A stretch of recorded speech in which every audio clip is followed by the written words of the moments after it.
अगर आप mutual fund निवेश करते हो, चाहे ईटीएफ हो, म्यूचुअल फंड हो, तो आपने कभी न कभी जो है एक्सपेंस रेशियो सुना ही होगा। अगर आपने जो है म्यूचुअल फंड या ईटीएफ का एनालिसिस करते हो और निवेश करते हो, तो आज के इस वीडियो में हम जानेंगे कि आखिर एक्सपेंस रेशियो होता क्या है, एक्सपेंस रेशियो क्यों महत्वपूर्ण होता है और किसमें जो है एक्सपेंस रेशियो कम होता है, म्यूचुअल फंड में या फिर आपका ईटीएफ में। म्यूचुअल फंड है चाहे ईटीएफ है, अगर उसका एक्सपेंस रेशियो ज़्यादा है तो वह कैसे उसको प्रभावित करता है और कम है तो कैसे प्रभावित करेगा, तो सब कुछ आज के इस वीडियो में एक्सपेंस रेशियो के बारे में जानेंगे। तो कंप्लीट इन्फॉर्मेशन जानने के लिए वीडियो को पूरा अंत तक जरूर देखते रहना। वीडियो पसंद आए तो वीडियो को लाइक एंड चैनल को सब्सक्राइब भी कर देना। तो चलिए वीडियो शुरू करते हैं। तो बात करते हैं सबसे पहले कि आखिर एक्सपेंस रेशियो होता क्या है। तो वीडियो शुरू करने से पहले मैं वीडियो का डिस्क्लेमर दे दूं कि यहाँ पर कोई भी म्यूचुअल फंड हो चाहे ईटीएफ का, किसी भी फंड का यहाँ पर आपको रिकमेंडेशन नहीं किया जा रहा है। यह वीडियो सिर्फ एजुकेशन पर्पस के लिए है। अगर आप किसी में भी निवेश करते हो तो आप अपनी जिम्मेदारी से करें। तो हम बात करते हैं कि आखिर एक्सपेंस रेशियो होता क्या है। तो एक्सपेंस रेशियो एक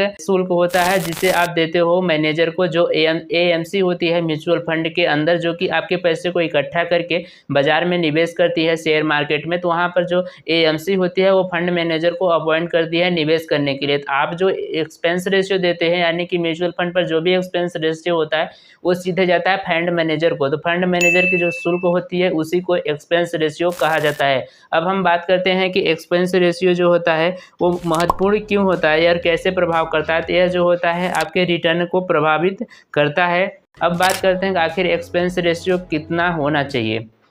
तो मैं बता दूं कि एक्सपेंस रेशियो कोई फिक्स नहीं होता है कि कितना होना चाहिए। हर एक्सपेंस रेशियो जो होता है फंड के टाइप पर डिपेंड करता है कि वह फंड किस प्रकार का है। कि आप जो है एनालाइज करें कि आपका जो प्रीवियस रिटर्न रहा है उस म्यूचुअल फंड का जिसमें आप निवेश करने वाले हो, चाहे वह ईटीएफ हो, तो उसका एक्सपेंस रेशियो जो है दूसरे फंड से जो कंपेयर जरूर करें। कि एक अगर फंड है उसका एक्सपेंस रेशियो कम है, लेकिन आप जिस फंड में निवेश कर रहे हो उसका एक्सपेंस रेशियो ज़्यादा है, तो जिसका एक्सपेंस रेशियो कम है अगर वो अच्छा परफॉर्म कर रहा है इसके अपेक्षा जिसका एक्सपेंस रेशियो ज़्यादा है, तो आपको जो है उस फंड की तरफ जाना चाहिए जिस फंड में एक्सपेंस रेशियो कम है और उसके साथ साथ उसका रिटर्न भी ज़्यादा मिल रहा है।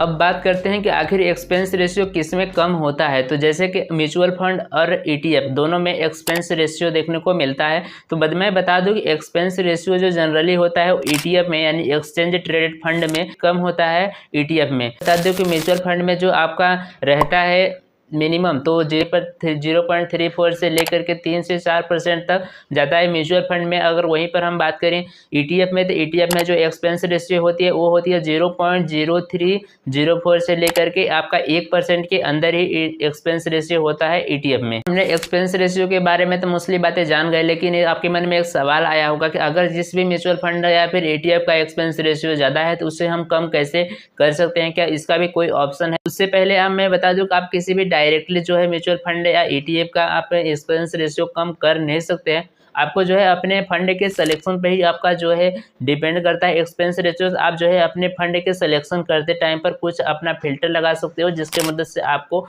कम एक्सपेंस रेशियो वाला फंड जो है आपको मिल जाएंगे। जो है दो प्लान होते हैं, एक रेगुलर होता है और एक ग्रोथ होता है। तो अब मैं बता दूं कि जो ग्रोथ प्लान होते हैं उसका एक्सपेंस रेशियो जो होता है कम होता है अपेक्षा रेगुलर के। तो आप अगर म्यूचुअल फंड में निवेश करने वाले हो तो हमेशा आपको जो है ग्रोथ प्लान के अंदर जो है निवेश करना चाहिए, क्योंकि रेगुलर प्लान में होता यह है कि आपका जो ब्रोकर होता है, ब्रोकर के ऊपर जो एजेंट आपको बताता है तो उनका भी कमीशन उसी में रहता है। इसलिए अगर आप रेगुलर प्लान लेते हैं तो वहाँ पर आपका एक्सपेंस रेशियो 4 से 5% देखने को मिल जाता है, जबकि आप अगर ग्रोथ प्लान लेते हो तो वहाँ पर आपका एक्सपेंस रेशियो 0.5 0.6 से 1-2% तक देखने को मिल जाता है। तो आप जो है यहाँ पर एक से बच सकते हो। अगर ग्रोथ प्लान लेते हो तो आपका एक्सपेंस रेशियो कम रहे। साथ साथ आपको जो है रेगुलर अपना जो है जिस फंड में निवेश किए हैं उसका एक्सपेंस रेशियो चेक करते जाना है कि वह बढ़ तो नहीं रहा है। अगर बढ़ रहा है तो क्या उसका रिटर्न भी बढ़ रहा है या नहीं बढ़ रहा है, और आपका जो फंड है उसको किसी और फंड से भी कंपेयर करना चाहिए कि इसी टाइप का ये जो फंड है इसका एक्सपेंस रेशियो कम है, तो ये अगर अच्छा खासा परफॉर्म कर रहा है तो आप उसमें स्विच कर सकते हो और अपना पैसा उसमें निवेश कर सकते हो। तो इससे जो है आप अपने एक्सपेंस रेशियो कम कर सकते हैं। सो आई होप कि वीडियो आपको पसंद आई होगी। यही रहा कंप्लीट इन्फॉर्मेशन एक्सपेंस रेशियो के बारे में। अगर आपको लगता है कि किसी भी पॉइंट छूट गई है तो आप उससे कमेंट बॉक्स में बता सकती हो, मैं उस टॉपिक पर भी वीडियो बना दूंगा। तो मिलते हैं किसी इंटरेस्टिंग वीडियो के साथ, तब तक के लिए bye bye. Jai Hind, take care and thanks for watching guys.